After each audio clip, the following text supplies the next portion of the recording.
Merci beaucoup Marcel pour ce moment.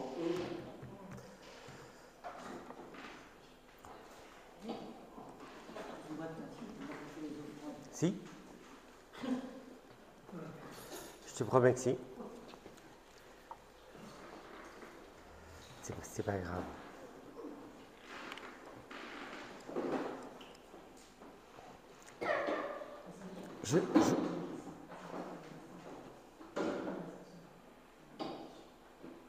J'espère que vous allez bien. Pour ceux qui sont passés par des moments difficiles, on a les réconforts de voir que vous allez mieux. L'Église vous a porté dans la prière. Pour les malades, on est content de voir Dorothée parmi nous. Donc c'est bien. J'espère que vous avez passé une bonne semaine. Chacun a ses épreuves, chacun a ses difficultés, chacun a sa solitude. Parce qu'on a des gens qui sont très seuls dans l'Église. Et je ne sais pas si vous avez remarqué que cette semaine, vous avez reçu beaucoup de versets de Jacques, je pense. Vous avez fait attention? C'était Jacques, hein? Bah, je crois parce que c'était Jacques. Alors, je vais commencer par une fausse blague pour illustrer mon message, mais c'est vraiment une fausse blague. Voilà. Donc, un jour, mais je pense qu'il y en a parmi vous qui connaissent cette histoire, mais je vais la raconter quand même. Peut-être que si vous ne la connaissez pas, tant mieux. C'est un rabbin juif, un curé et un pasteur qui sont ensemble et qui discutent de la dîme. Et puis il y a le curé qui dit chez nous ça devient vraiment très compliqué. En fait, le tronc est rempli chez nous de pièges jaunes, mais c'est comme ça. De toute façon, on ne peut pas faire autrement, puis c'est une fatalité. Le pasteur, lui, était beaucoup plus serein. Chez nous, c'est simple. Normalement, tout le monde donne 10% de ses revenus. C'est une règle. Tu donnes 10%. C'est un peu légaliste comme truc, mais voilà, la dîme, 10%. Et puis il y a le rabbin qui dit, moi c'est simple, je mets l'argent dans mes mains, je lance tout, ce que Dieu veut prendre, il prend, ce qui retombe, c'est pour moi. Bon allez, c'est drôle, mais... En fait, cette histoire, je veux juste illustrer un peu cette histoire pour pratiquer la façon dont on pratique notre foi. Alors, le premier pas, le premier, le curé, il a une foi, certainement, mais il reste terre à terre. Il est dans la fatalité. On donne des pièces de 20 centimes, mais bon, voilà, de toute façon, on ne peut pas faire autrement. C'est bien, on reste comme ça. C'est la fatalité. On est content. Le deuxième, malgré toutes les apparences, est complètement dans le légalisme. Rigoriste au possible. On donne 10%. C'est comme ça, on ne bouge pas. Et dans cette façon rigoriste de faire, on a la sensation que l'amour de Dieu est absent. Parce qu'on doit faire. On doit, je dois, c'est un devoir, je dois. C'est une action mécanique peut-être de la part des fidèles.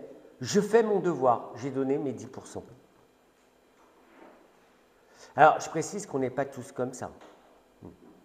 Mais c'est un risque réel pour certaines personnes. À un moment donné, on oublie pourquoi je donne. Quel est le sens de donner? L'amour qu'il y a derrière. Le service pour Dieu. Je donne parce que je donne en retour pour Dieu. Alors le troisième, je l'ai trouvé quand même, c'est un peu exagéré ce que je vais dire, mais vous savez, c'est la prière pieuse. Dieu fera ce qu'il fera. Mais oui, c'est un peu ça. C'est souvent vide et creux. Bon, j'ai illustré, mais bon. Mais je me suis quand même posé 4 questions concernant ma façon de pratiquer ma foi cette semaine, parce que j'étais dans Jacques toute la semaine. Et je me suis posé la question, est-ce que j'ai une foi mécanique? Est-ce que ma foi, elle est mécanique? Je crois. Je crois parce que je crois.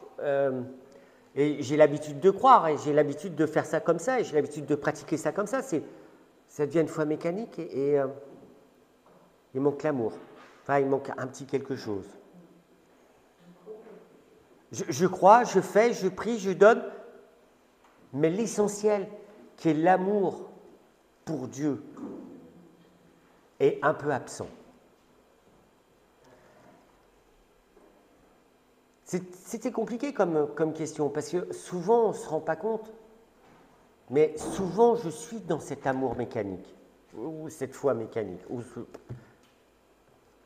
Je me suis aussi posé la question, est-ce que ma foi reste à terre? Vous savez, on a une foi, mais je subis, je vis une foi au point mort. C'est comme ça. Et oui, je crois, mais c'est comme ça. Je prie, mais c'est comme ça. Et il n'y a pas cet élan d'amour avec Dieu, cet élan où je vais me jeter dans les bras de Dieu pour avoir cette emprise. C'est comme ça. Est-ce que ma foi, elle est juste comme ça? Ou est-ce que ma foi, elle est, je me jette dans les bras d'un Dieu d'amour? Est-ce que ma foi s'arrête à des formules pieuses qui retombent automatiquement? Ou finalement, est-ce que j'ai le plus important, qui est une foi empreinte de l'amour de Dieu en action dans ma vie? Et je crois que ces questions méritent que nous nous y attardons un tout petit peu ce matin pour y répondre. Je vais demander à Jean-Louis de prier, de remettre ce moment entre les mains de Dieu. Seigneur, nous savons que ta parole est la vérité. Nous savons, Seigneur, que tu nous parles à travers la parole. Et nous voulons ce matin, Seigneur, écouter quelque chose de nouveau qui va nous permettre de progresser dans notre vie chrétienne. Et pour cela, Seigneur, eh bien, que notre oreille entende, que notre cœur écoute, que notre cerveau comprenne, et que tout cela, Seigneur, nous fasse grandir, que nous soyons attentifs à ta parole et à ce que ton serviteur Hervé va nous dire, et veuille inspirer par le Saint-Esprit des paroles qui vont nous parler. Bénis, Seigneur, ta parole, bénis chacun d'entre nous dans ce moment d'écoute. Amen. Amen. Merci beaucoup. Cette semaine, je vous dis, j'ai été frappé par l'épître de Jacques et j'ai été interpellé profondément à l'intérieur. J'ai été interpellé par des versets, je crois qu'on peut les afficher, du chapitre 2, du verset 14 et 15, et ça va beaucoup plus loin même des fois, donc je laisse tout le temps à Michel de les afficher.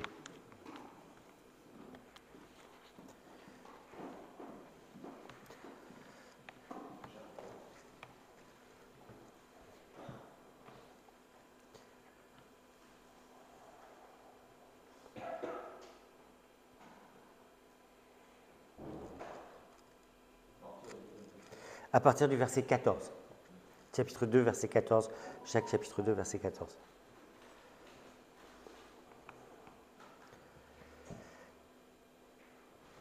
Alors, mes frères, que sert-il à quelqu'un de dire qu'il a la foi s'il n'a pas les œuvres? Cette foi peut-elle le sauver?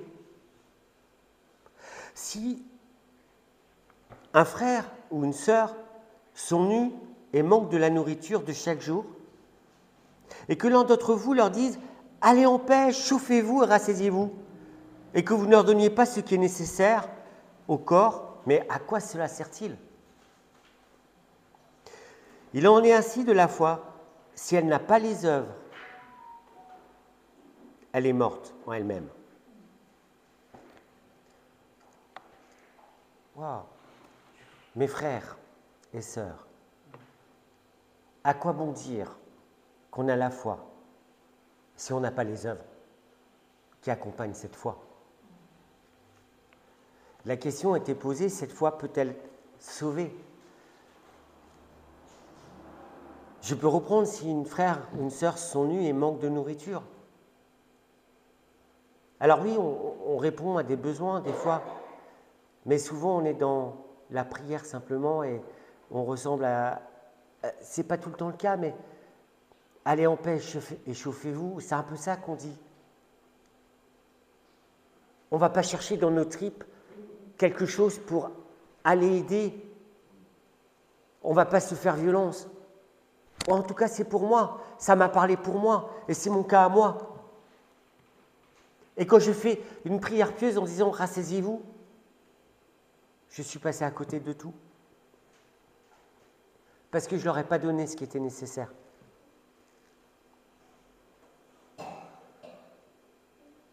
Il en est ainsi de la foi, si elle n'a pas d'œuvre, elle est morte en elle-même. Je peux faire toutes les prières du monde, toutes les incantations. Si ma foi n'est pas accompagnée d'une œuvre concrète, elle est morte. Je crois que ce passage mérite toute notre attention. Et dans le milieu protestant, nous avons tendance à axer notre priorité sur la foi, sur la foi, sur la foi. On dit qu'on a la foi. C'est axé sur la foi.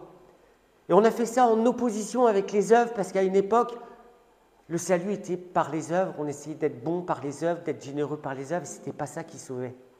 On a eu cette opposition.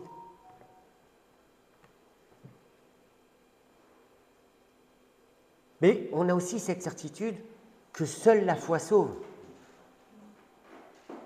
Et souvent, il y a une antinomie, on a l'impression, entre ce que Paul dit et ce que Jacques dit. On a souvent tendance à mettre au second plan les œuvres. Ah, ce n'est pas tout le cas de tout le monde, mais on est un peu dans ce cas-là. On a un peu la sensation que les œuvres pourraient être en opposition à la foi. Du fait que l'on risque, et c'est vrai, de s'enorgueillir de nos œuvres avec un moi-je. Parce que quand on rentre dans les œuvres, souvent, c'est je suis bon, je suis pur, je donne la dîme, je prie, je jeûne, je fais du bien, je. Et tout d'un coup, on a pris la place de Dieu et de ce que Dieu fait. C'est pour ça qu'on a du mal à équilibrer. Et quand je suis dans ce je prends la place de la foi. Mon risque est de prendre la place de Dieu et de me mettre au centre. C'est pour ça qu'on a un dilemme souvent entre les œuvres et la foi. Et c'est sans doute notre histoire, ou l'histoire des chefs religieux, qui nous montre ce genre de choses. Parce que beaucoup sont tombés dans ce piège. Et ce piège est tout à fait réel pour moi. Paul l'explique clairement dans Romains chapitre 1 au verset 17. Il dit « Parce qu'en Jésus est révélée la justice de Dieu par la foi, pour la foi, selon qu'il est écrit, le juste vivra par la foi. » Oui, le juste vivra par la foi. Et chacun de nous est d'accord avec ça. Mais au verset 27, Paul clarifie sa position en disant « Où est le sujet de se glorifier ?» Cette foi nous est offerte par Dieu. Il est exclu. Et on n'a pas à se glorifier parce qu'on exécute une loi, parce qu'on fait ça ou qu'on fait ci. On n'a pas à se glorifier par la loi des œuvres, mais on peut glorifier Dieu par la loi de la foi. L'homme est justifié par la foi sans les œuvres de la loi. L'homme est justifié par la foi sans les œuvres de la loi. Mais souvent, on est resté dans ce contexte-là, justifié par la foi. Parce qu'on n'a pas compris le petit truc des œuvres de la loi. Parce que Paul, il met l'accent sur quelque chose de fondamental. Ce n'est pas la loi qui sauve. Il nous est impossible d'obtenir un quelconque salut en observant à la lettre l'ensemble des 10 commandements, plus les lois et les sous-lois qui ont été inventées, enfin des trucs incroyables. Que les Juifs se mettaient un carcan sur le dos, un point d'honneur à respecter, des règles cérémonielles, des fêtes religieuses, des sacrifices alimentaires. C'est ces œuvres-là qui ne sont pas bonnes. Mais cela n'exclut en rien les bonnes œuvres que Dieu a préparées d'avance pour que nous les pratiquions. Parce que Dieu a préparé des bonnes œuvres pour que vous et moi, nous les pratiquions, sans s'enorgueillir. C'est un cadeau de Dieu.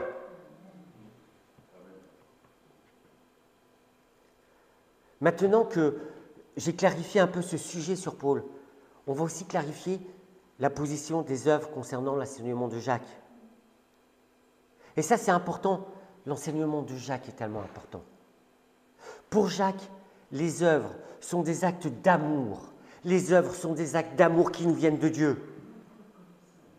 De la même manière dont Jésus traitait les malades, les nécessiteux, les infirmes. C'est ça ma position dans les œuvres. Ressembler à Jésus, revêtir Jésus, l'humilité de Jésus. Les œuvres dont parle Jacques manifestent complètement l'amour de Dieu, la compassion.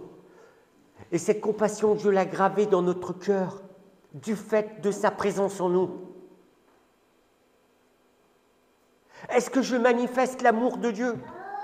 Est-ce que je manifeste ce Dieu qui habite en moi? Je regrette de vous dire non. Des œuvres d'amour qui glorifient Dieu. Je crois que Jacques nous invite à nous interroger sur la façon dont nous pratiquons notre foi. Dieu a gravé des œuvres bonnes dans notre cœur parce qu'il y habite. Et j'ai cette foi. Mais comment je pratique cette foi?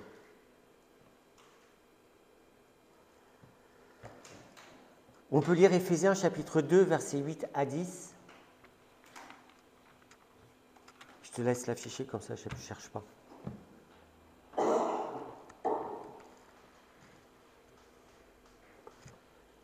Éphésiens chapitre 2, versets 8 à 10. J'aurais dû te donner les textes avant, excuse-moi.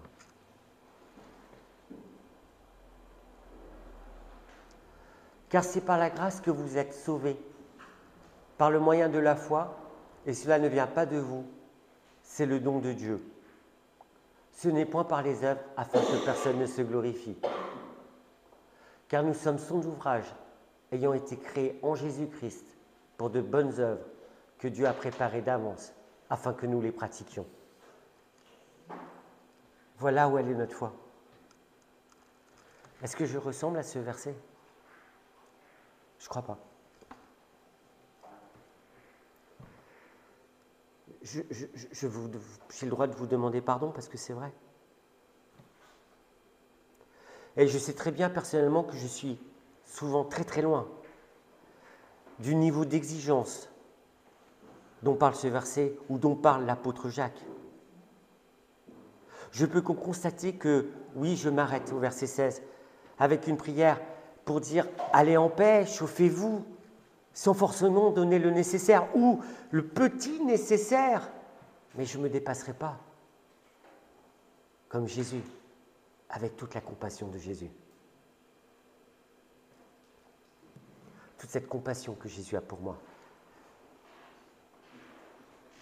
Souvent, je donne l'essentiel, mais cet essentiel est juste là pour me donner bonne conscience. Parce que souvent, je passe vite à autre chose, mais c'est ma nature qui est comme ça aussi, hein. La question que je me suis posée quand j'ai lu ça, c'est ma compassion est-elle à l'image de Jésus? Jésus qui va s'arrêter sur le chemin, près des lépreux, auprès des aveugles, qui va faire demi-tour pour aller voir quelqu'un qui est décédé. Est-ce que je suis capable de me bousculer comme ça?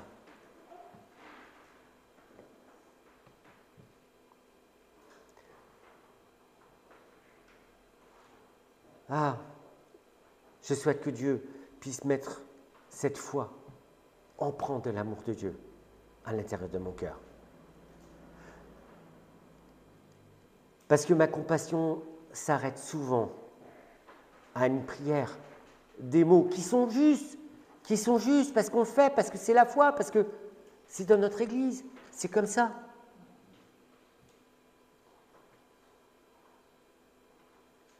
Mais un peu de moi pour aller plus loin. Pas simplement me donner bonne conscience, un vernis de foi qui fait de moi une personne religieusement acceptable. Oui, je suis une personne religieusement acceptable. Mais est-ce que je suis à l'image de Jésus? Est-ce que je suis comme Jésus voudrait que je sois? Est-ce que j'ai cet amour qui... Alors on a chanté tout à l'heure, oui, prends tout Seigneur, mais prends tout Seigneur, ça veut dire, oui, en même temps je dois tout donner. Je vous promets ce matin, je ne veux plus être une personne religieusement acceptable. Je veux être comme Jésus demande que je sois, empreinte d'une foi réelle, d'un amour réel. Elle a prié tout à l'heure, Seigneur, apprends-moi à aimer les autres. Et on est tous là. C'est un combat, une lutte personnelle. Notre monde ne nous apprend pas ça. Mais nous avons le Dieu d'amour qui habite dans notre cœur. Et on doit refléter cet amour que lui a placé dans notre cœur. Jésus s'est dépassé pour moi. Il m'a sauvé, un amour, une action sur la croix. Il m'a touché, il m'a relevé, il m'a porté. On chante ça tous les dimanches.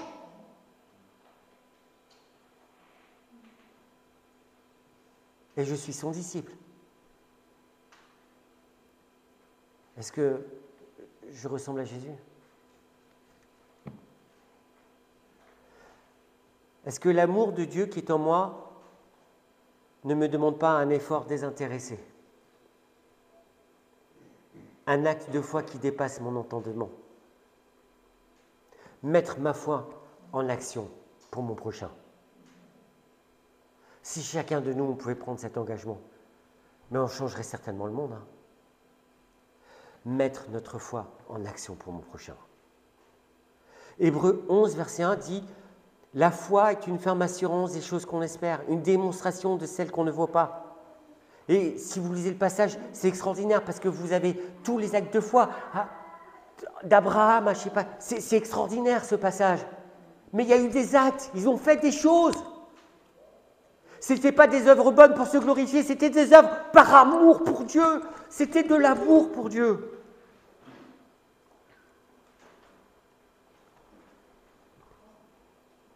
Quand je suis confronté à la souffrance, à la misère dans l'Église avec les frères et sœurs, est-ce que ma foi est en action pour apporter le meilleur de ce que Dieu pourrait donner? C'est là la question. Est-ce que j'apporte le meilleur de ce que Dieu pourrait donner à mes frères et sœurs? Ça demande interrogation. Ça ne veut pas dire qu'on doit se flageller. Ça veut dire que simplement, je dois me retrouver dans l'amour de Dieu et que cet amour doit se refléter.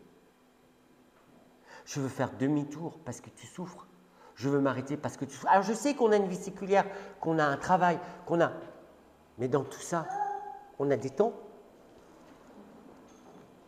Combien de temps je passe sur les réseaux sociaux ou je sais pas quoi, la télé ou...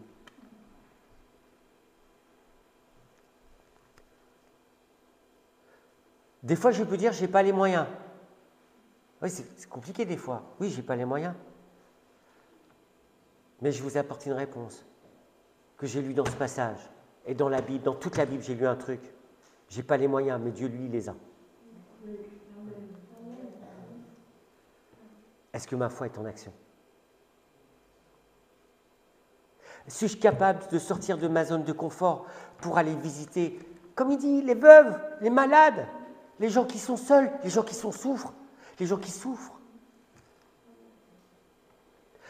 apporter peut-être juste un peu de mon temps. Qu'est-ce que c'est qu'un peu de notre temps? Notre temps qu'on gaspille si inutilement souvent. Et quand je n'ai pas les moyens, pour des personnes qui sont le besoin, c'est quoi un sachet de pâtes? C'est quoi un sachet de pâtes? Mais ça fait toute la différence, un sachet de pâtes. Je vais visiter quelqu'un, tiens, je t'ai apporté des pâtes. Mais vous imaginez, des fois, il y a des gens, un sachet de pâtes, c'est un trésor. Et ça, c'est de l'amour en action. Et je ne suis pas capable de le faire.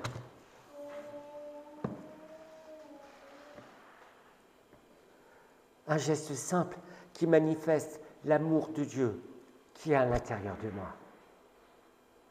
Parce que le Dieu d'amour habite dans mon cœur. La foi en action, elle est là. Manifester simplement l'amour de Dieu par des actes concrets qui attesteront aux yeux du monde la foi que j'ai en Dieu. C'est mes actes qui manifestent l'amour de Dieu. Ce n'est pas des paroles. Paul ou Jacques, le message de l'Évangile nous enseigne ces choses-là. Mais il nous enseigne aussi que seule la foi sauve. Et sans la foi, on ne peut pas faire ces choses-là. Ou sinon on peut les faire, mais c'est je. Dieu, il est absent. Vous et moi sommes enfants de Dieu. Je le souhaite pour ceux qui ne le sont pas, je souhaiterais vraiment que vous le deveniez. Je crois que, en tant qu'enfant de Dieu, on doit développer les œuvres de l'amour que Dieu a gravées au fond de notre cœur par sa présence. C'est un axe où nous devons nous positionner. Pas simplement une prière pieuse, Seigneur, rends-moi bon. Oui, la vraie prière, apprends-moi à aimer mon prochain. Mais apprends-moi à aimer mon prochain, ça veut dire dépassement.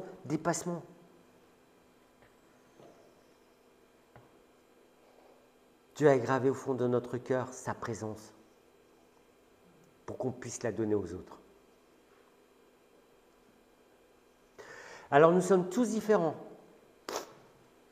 Les œuvres et les sensibilités qu'on a sont différentes. Ce que Dieu me parle à moi et ce que Dieu me demande à faire à moi, il ne vous le demande pas forcément à vous, mais à chacun d'entre nous. Il nous donne des cibles et des missions.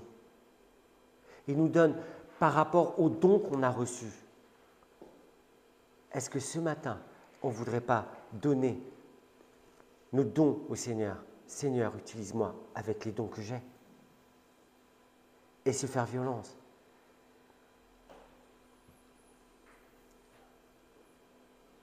Je suis attaché à Dieu et je pense que vous êtes attachés à Dieu.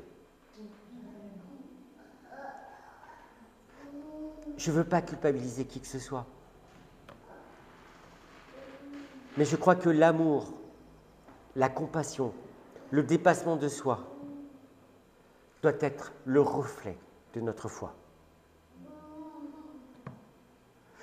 Je répète, en aucun cas, je souhaite vous faire une leçon de morale en tentant de vous faire porter le fardeau de votre foi qui est active ou pas active. Ce n'est pas là le sujet. Votre foi faible ou forte, ce n'est pas ça le truc. L'amour de Dieu. Portez l'amour de Dieu. C'est là le sujet. Alors, oui, nous avons nos périodes de faiblesse. Nous avons des périodes où nous n'avons aucune disponibilité. Et c'est vrai, parce que des fois on passe par des moments de doute, on passe par des moments difficiles, parce que notre vie est difficile. Des fois on passe par des soucis de santé qu'il est compliqué de mettre sa foi en action. Mais c'est nous, en tant que communauté, qui devons porter ces personnes-là et qui devons mettre notre foi en action pour eux. Ces situations particulières ne doivent pas venir ou ne doivent en aucun cas remettre en cause notre foi notre engagement et l'authenticité de notre cœur devant Dieu. Parce que oui, nous sommes des êtres humains qui sommes faibles. Par contre, si nous avons toutes nos facultés, je crois que nous devons impérativement nous positionner devant Dieu humblement pour que Dieu manifeste son amour par des actes de foi concrets dans notre vie, dans ma vie autour de moi. Est-ce que ma vie est empreinte d'actes concrets de l'amour de Dieu? Et j'ai le droit de m'interroger et de me repositionner devant Dieu, si ce n'est pas le cas. Je veux que mes actions reflètent entièrement la foi que j'ai dans un Dieu d'amour. Jacques m'a interpellé avec les versets 14 et 25. On va les relire quand même. Mes frères, que sert-il à quelqu'un de dire qu'il a la foi s'il n'a pas les œuvres? Cette foi peut-elle le sauver? Si un frère ou une sœur sont nus et manquent de nourriture de chaque jour, que l'un d'entre vous leur dise « Allez en paix, chauffez-vous et rassasiez-vous » et que vous ne leur donniez pas ce qui est nécessaire au corps, à quoi cela sert-il? Il en est ainsi de la foi. Si elle n'a pas les œuvres, elle est morte en elle-même. Le verset 20 nous dit « La foi sans les œuvres est inutile. » Ce matin, à travers ce message et cette réflexion que j'ai eue cette semaine, je prie que Dieu mette notre foi en action. Parce que c'est à lui que revient cette gloire. Et c'est Dieu qui doit mettre cette foi en action. Mais pour que Dieu mette cette foi en action, il faut que je lui laisse la place. Il faut que je lui donne un peu de moi.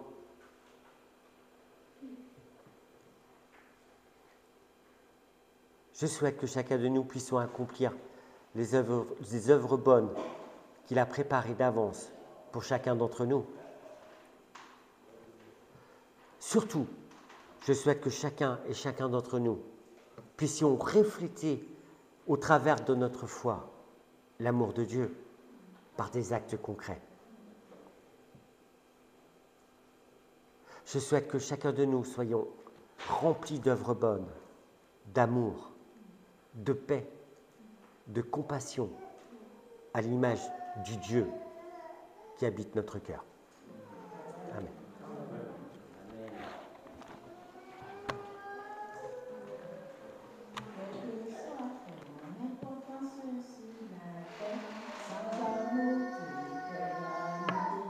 Viens chanter. Tu fais la partout, des merveilles, mais sans amour, tout est vanité. Vanité, vanité, vanité, sans amour, tout est vanité. Je vous souhaite une très bonne semaine.